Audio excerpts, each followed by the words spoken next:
France প্রতিনিধি Ahmed Juned Farhan channel ইউরোপকে জানান, গত রবিবার ৩ মে প্যারিসের পার্শ্ববর্তী লাকনর পার্কে অনুষ্ঠিত হলো বৈশাখী আড্ডা।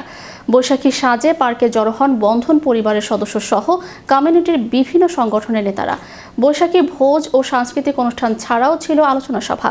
বন্ধনের সভাপতি শিউলি গিয়াসের সভাপতিত্বে সাংবাদিক জুনেদ ফারহানের পরিচালনায় এ সময় প্রধান অতিথির বক্তব্য রাখেন ফ্রান্স বিএনপির সাবেক সহ সভাপতি সিরাজুর রহমান সিরাজ, ফ্রান্স জাতীয়তাবাদী পরিবারের সভাপতি কবির আহমেদ, সাধারণ সম্পাদক দেলওয়ার হোসাইন, ফ্রান্স বিএনপির সহ সভাপতি রশিদ পাটোয়ারি, বরিশাল বিভাগীয় কমিউনিটির সভাপতি মোতালেব খান, সাধারণ সম্পাদক মনিরুল ইসলাম, কমিউনিটি ব্যক্তিত্ব অজয় দাস, সিনিয়র সাংবাদিক আবু তাহের ও সাংবাদিক লুৎফুর রহমান বাবু, বিএনপি নেতা মশিউর রহমান, নোয়াখালী মানব কল্যাণ পরিষদের সহ সাধারণ সম্পাদক লিপন সাহা প্রমুখ। এ সময় আরও উপস্থিত ছিলেন লুলু আহমেদ, গিয়াস ফখরুল ইসলাম, সোনিয়া জামান, রাজন চৌধুরী, রেখা ফরহাদ, জান্নাতুল ফেরদৌস, সুমি আলম, আরফিন, ইভা তালুকদার, নুরা আনিশা প্রমুখ। সভা শেষে এক মনোজ্ঞ সাংস্কৃতিক অনুষ্ঠানে গান পরিবেশন করেন সঙ্গীতশিল্পী সুমা দাস ও বরুণ বড়ুয়া।